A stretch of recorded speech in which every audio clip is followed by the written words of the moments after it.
Haleluya, puji Tuhan. Salam damai sejahtera di dalam cinta kasih daripada Bapa kita Tuhan Yesus Kristus. Dan selamat pagi, Rabu pagi ini sudah 24 Juli 2024. Waktu begitu cepat Bapak Ibu. Minggu depan sudah tanggal 31 Juli. Ingat Bapak Ibu, hari ini tanggal 24 Juli, Rabu. Rabu depan nanti saya akan jumpa lagi dengan Bapak Ibu tanggal 31 Juli. Berarti kalau nanti tanggal 31 Juli, waktu berlalu 1 minggu. Begitu cepat. Dan waktu-waktu yang kita jalani tidak akan terulang Bapak ya. Waktu hanya berlangsung satu kali. Seperti hari ini 24 Juli pagi ini hanya berlangsung satu kali.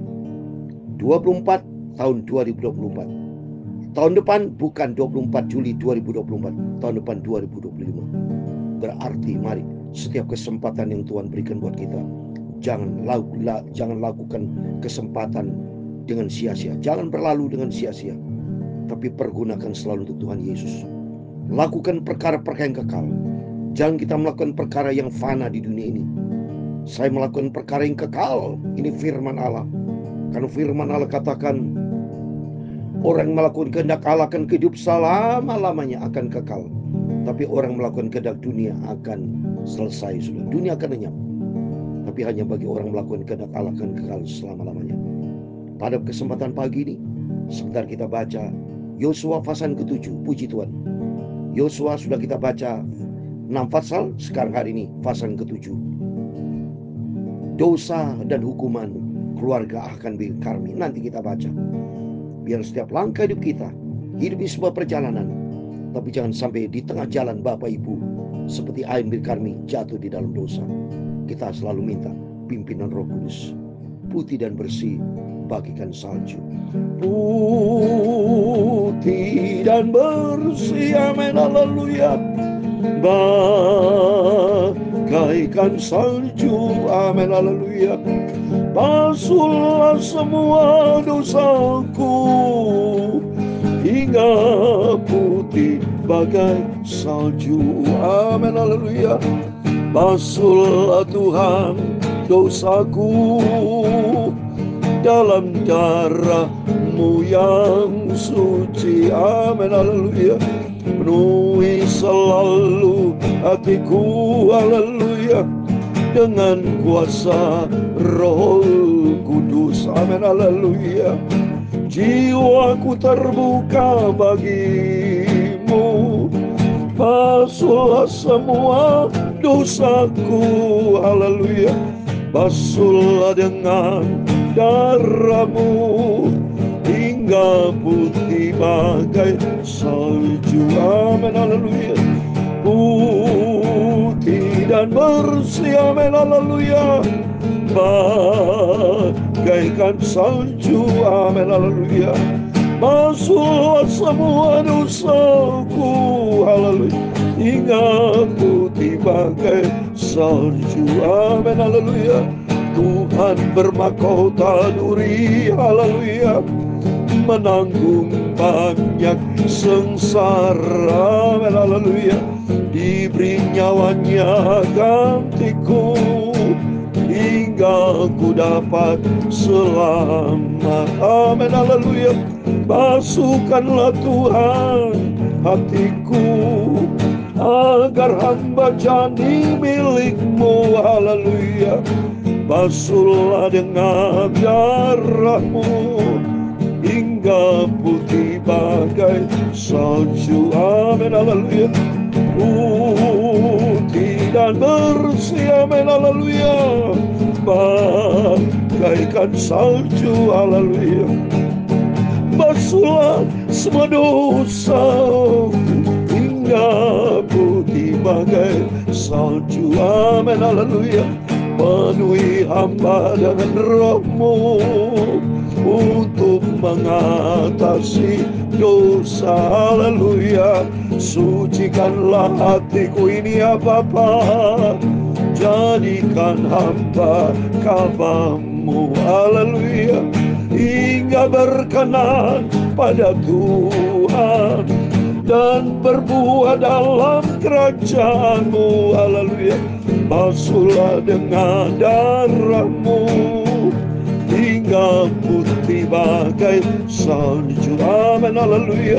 Putih dan bersih, amin, haleluya, bagaikan salju, haleluya. Basuhlah semua dosaku hingga putih bagai salju, amin, haleluya. Dalam kitab Nabi Yesaya pasal 1 ayat 18, demikian firman Tuhan. Marilah, baiklah kita berperkara firman Tuhan. Sekalipun dosamu merah seperti kirmisi, akan menjadi putih seperti salju. Sekalipun berwarna merah seperti ikan kesumba, akan menjadi putih seperti bulu domba. Basuhlah semua dosaku hingga putih bagai salju, amin.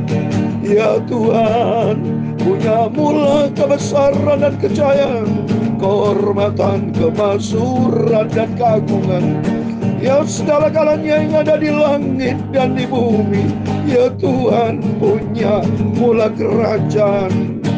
Dan Engkau yang tertinggi itu melebihi segala-galanya sebagai kepala, sebab kekayaan dan kemuliaan berasal daripadamu.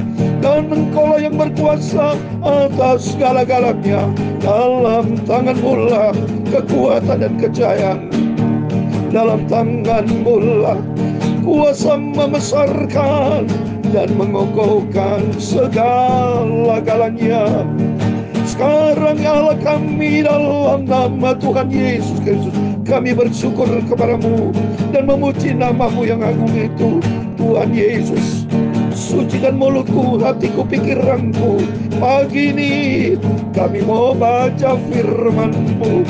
Ampunilah semua dosa salahku Bapa. Dalam nama Tuhan Yesus kami sudah berdoa dan mengucap syukur. Haleluya. Amin, amin. Dalam nama Tuhan Yesus. Bapak Ibu Saudara semua bersama saya diberkati sama Tuhan. Kita bersyukur, selalu bersyukur. Tuhan begitu baik, Bapak Ibu, Dia begitu baik. Biarpun dosa kita, kata firman Tuhan, merah seperti kirmisi, asal kita bertobat kembali sama Tuhan, Tuhan sanggup menyucikan kita putih seperti salju. Biarpun warna merah seperti kain kesumba, akan menjadi putih seperti bulu domba. Amin. Itulah janji Tuhan, baik Tuhan Yesus. Asal kita juga baik, cinta Tuhan. Jangan bandel saudara ya. Mari kita menjadi anak Tuhan yang manis di hadapan Tuhan. Mari kita kembali kepada firman Tuhan.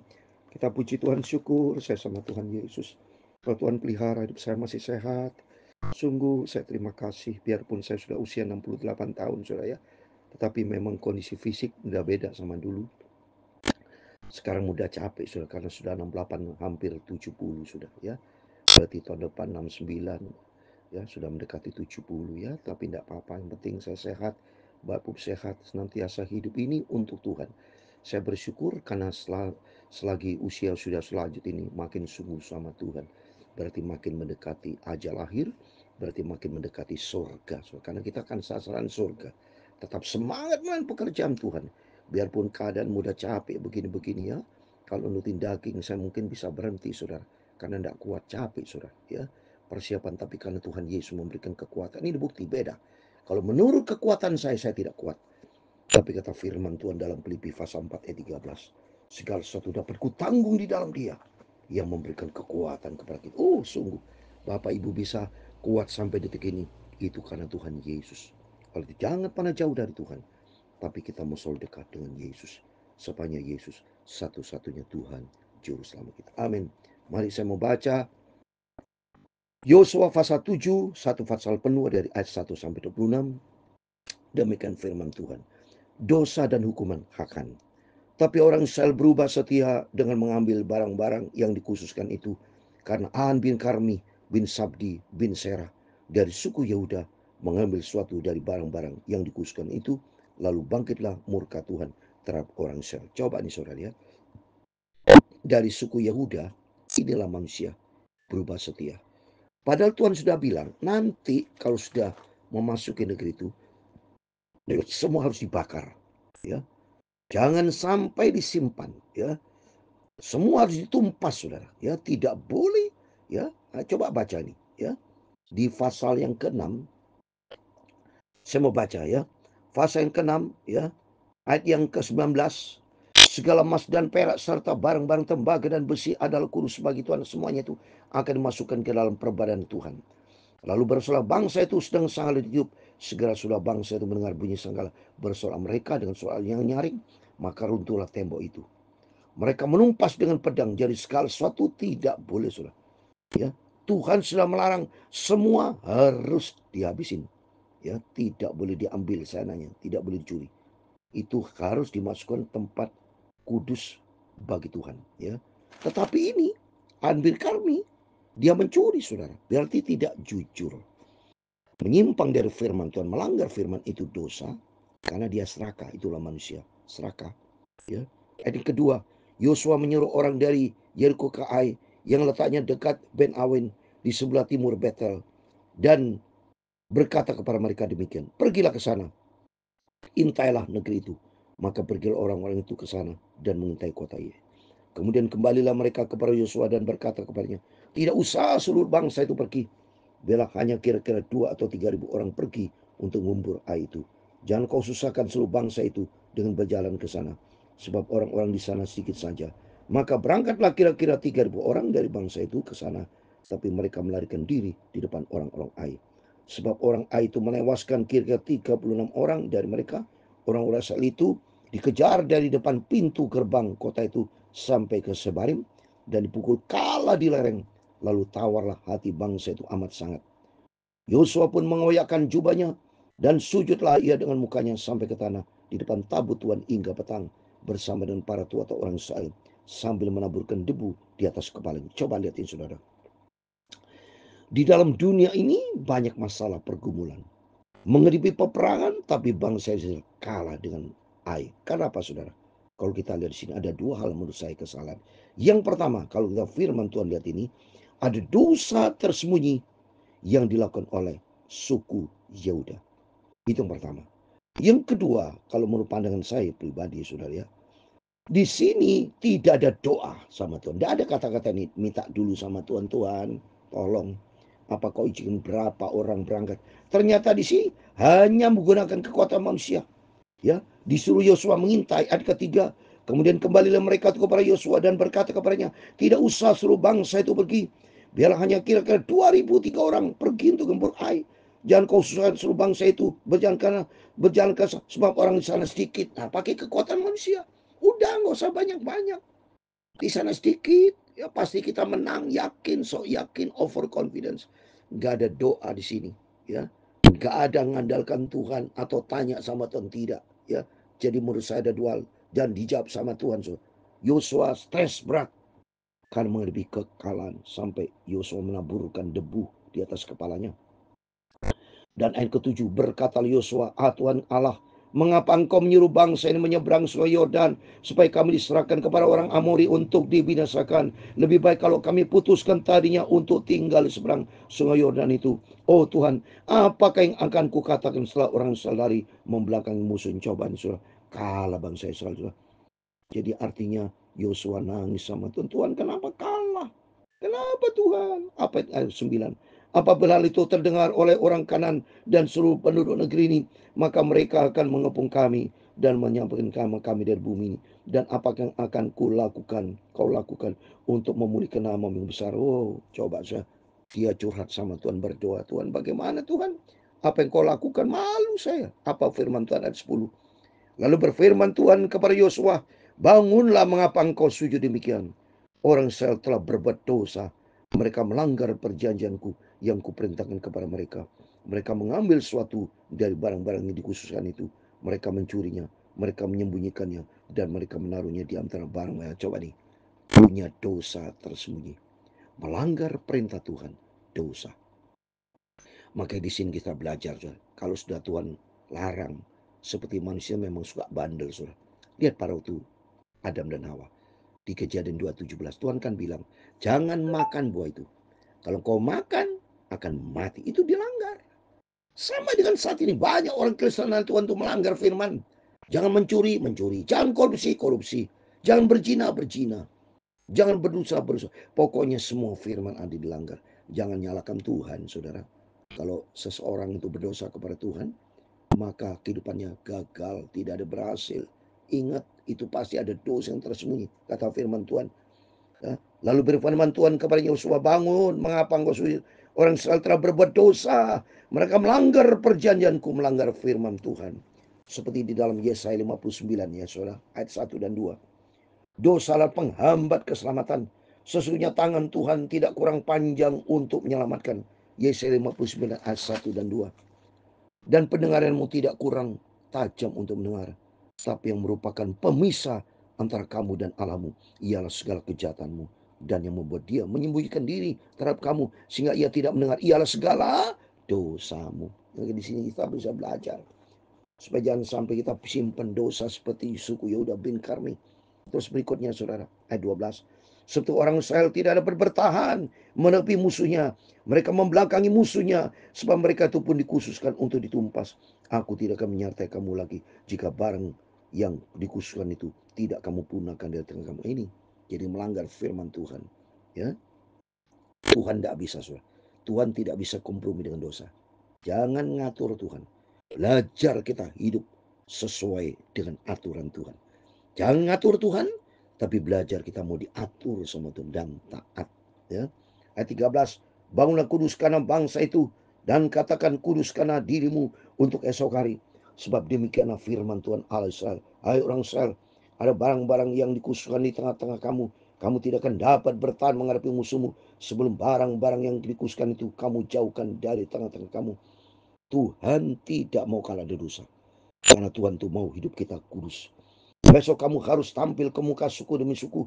Dan suku yang ditunjuk oleh Tuhan harus tampil ke muka kaum demi kaum. Dan kaum yang ditunjuk oleh Tuhan harus tampil ke muka keluarga demi keluarga. Dan keluarga ditunjuk oleh Tuhan harus tampil ke muka seorang demi seorang. Haji harus transparan, jujur di hadapan Tuhan. Kita harus konsekuen kalau dosa, ya sudah harus ngaku. Belajar, ya tanggung resiko. Sebab ini suku Yehuda tanggung resiko nih saudara. Ayat 15. Dan siapa yang didapati menyimpan barang-barang yang dikhususkan itu akan dibakar dengan api, ia dan segala sesuatu yang ada padanya, sebab ia telah melanggar perjanjian Tuhan dan berbuat noda di antara orang Israel. Keesokan harinya bangunlah Yosua pagi-pagi, lalu menyuruh orang Israel tampil ke muka suku demi suku, dan maka dia didapatilah suku Yehuda. Ketika disuruhnya tampil ke muka kaum Yehuda, maka didapatnya kaum Serah. Ketika disuruhnya tampil ke muka kaum Serah, seorang demi seorang, maka didapatinya Sabdi. Ketika disuruhnya keluarga orang tampil ke muka seorang demi seorang, maka didapatinya Ahan bin Karmi bin Sabdi bin Serah dari suku Yehuda. Berkata Yosua kepada Ahan, anakku, hormatilah Tuhan Allah Israel dan mengakulah di depannya. Katakan kepadaku, apa yang kau berbuat? Jangan sembunyikan kepadaku. Jelaslah, ditegur sama Yosua dan suku Yehuda. Ahan bin Karmi, ngapain kamu berbuat dosa? Apa yang kamu perbuat? Jangan sembunyikan kepada kota firman Tuhan. Lalu Ahan menjawab, Yosua kata, benar, akulah yang berbuat dosa terhadap Tuhan Allah Israel. Sebab beginilah perbuatanku. Aku melihat di antara barang-barang jaran itu jubah yang indah, buatan Siniar, dan 200 sikal perak, dan sebatang emas yang 50 sikal beratnya. Aku menginginnya, maka aku ambil semua itu disembunyikannya di dalam kemahku, dalam tanah, dan perak itu dibawa sekali. Coba ini. Mereka serakah, greedy, ikutin mata. Kan aku menginginnya, maka ku ambil, mencuri. So, belajar di sini. Kita harus jujur, takut sama Tuhan. Lalu Yosua menyuruh orang segera pergi ke kemah itu. Dan sungguhnya semua itu disembunyikan dalam kemahan. Dan perak itu ada di bawah sekali.